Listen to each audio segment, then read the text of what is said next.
Magandang araw mga kaibigan. Bigyan natin ng reaction, opinion itong post ni Teo Moreno. Tungkol ito sa pag-away-away, different faction ng mga kakamping. Tatlong kampo na sila tutulakan, nag-uunahan sinong maging running standard bearer nila sa 2028. Ito. Risa Hontiveros team wants her to run for president, but Leni Robredo's group opposes it. Bam Aquino's camp is also pushing for his name since he has the highest votes among them. Nag-away-away na sila, driven by competing ambitions for the highest office.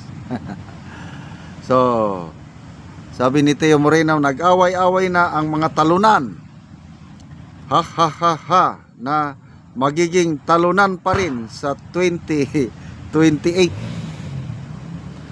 So, ito, ang panawagan ng mga anti-Duterte forces is dapat daw magkaisa sila. Meaning, ang mga kakamping, Marcos loyalist, mga makakaliwa, para may tsansa silang manalo laban kay BP Sara, dapat daw silang magkaisa.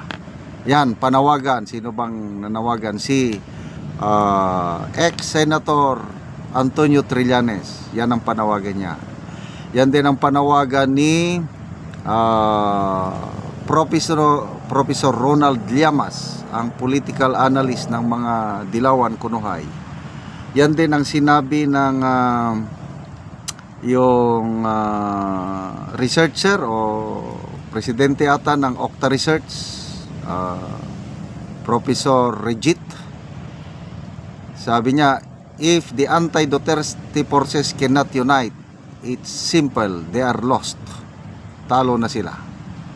So, ang tanong, kung within the kakamping group, hindi na sila nagkakaisa, how much more yung possibility na ma-unite ang Marcos camp at saka itong kakamping? Mortal na magkaaway yan eh.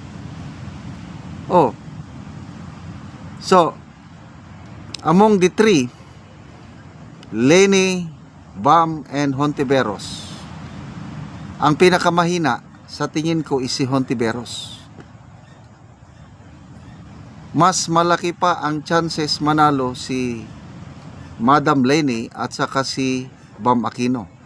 Tama yung point ng kampo ni Bam Aquino dahil siya ang nakatanggap ng may pinakamalaking boto. Around 20, ilan ba yun?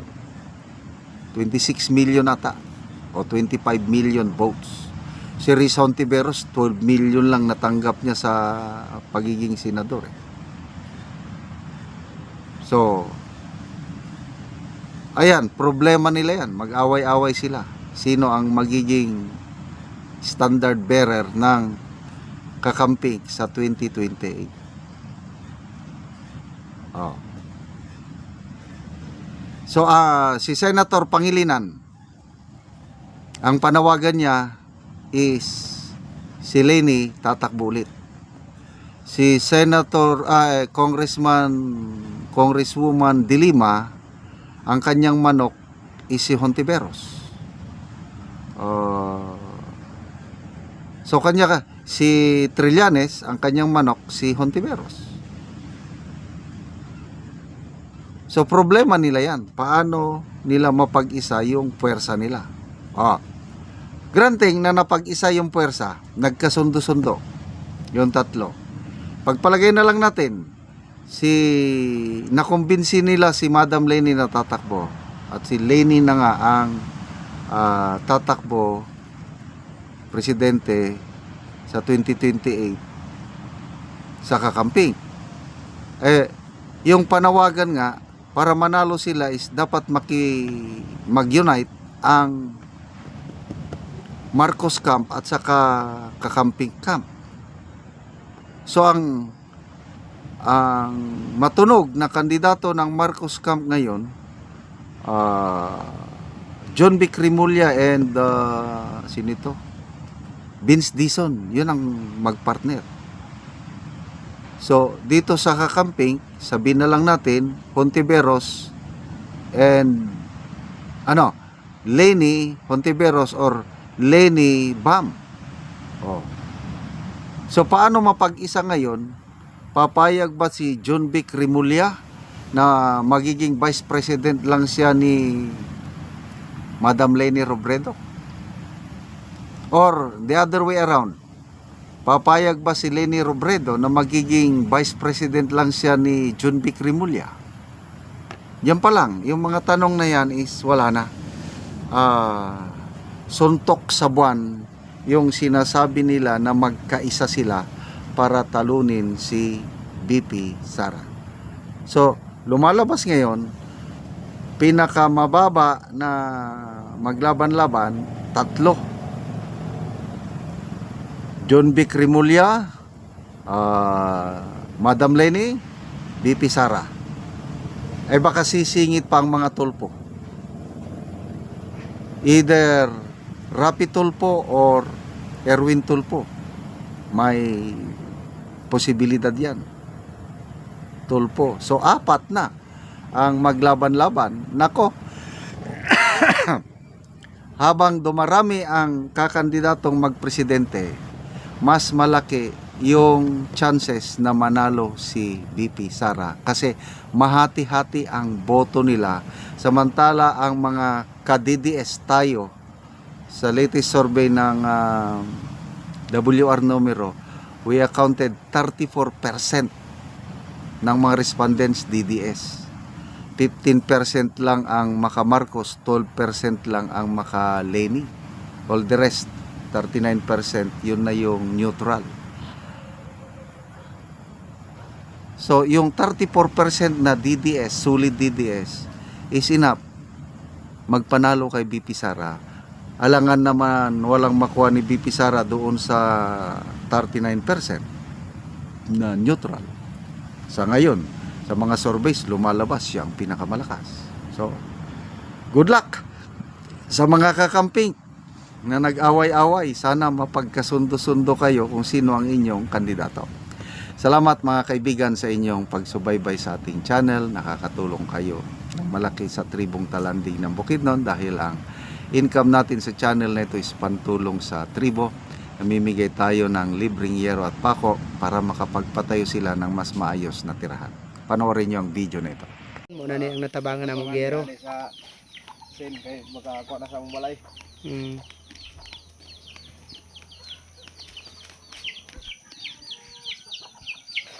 Kung karon mo na ni ang itsura sa atop sa balay sa natagaan na Mugyero. Nasin ko na nabugyon man eh.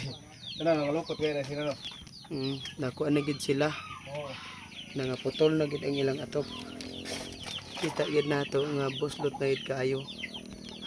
Ug ipang sumpay-sumpay lang. Napa dire nga, pili ni video dire kay. Palo. Bunga ni sila. Nangaputol-putol na gid ang yero. Bunga ni sila gidukad pa eh. Labi na nga naigo daw sila sa bagyo. Nangaputol na pud ang ilang yero.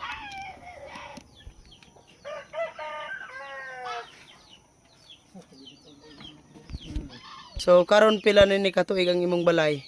Napulo na katuig. So dugay-dugay na gyud. So nagantos na gid mog ulan ani. Oo, tungod wa kay kapalitan ni giro. Oo. So unsa ra day imong trabaho? Ay pagyuta ra. Kanang mag-uma lang. Oo, magumara. O kamay gid ang income. Mao gani. Say mapilyor pag yun. Maperil pag yun. Di ka bawi na igo ra gid pagkaon. Lagi. So pila ka buok ang imong anak? Isa pa man. Isa pa. Mm.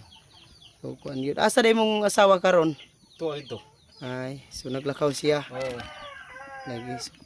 Sa nga naman sa sulod na sa napulo na katuig, wala gid mo nakapalit og atop. Igo ra gid ipalit og pagkaon. Igo ra gid sa konsumo. Napay gyud pa eskwela na na pa di na estudyante. to matabang ng pagpait og sin kay wala na gid og kuan, wala na yung budget. Wala na yung budget. Salamat din kay sa Ginoo nga pagtabang na mog sin nga maka ilis na gidugato pa among balay. So, salamat kayo ba? Salamat kayo. Mm.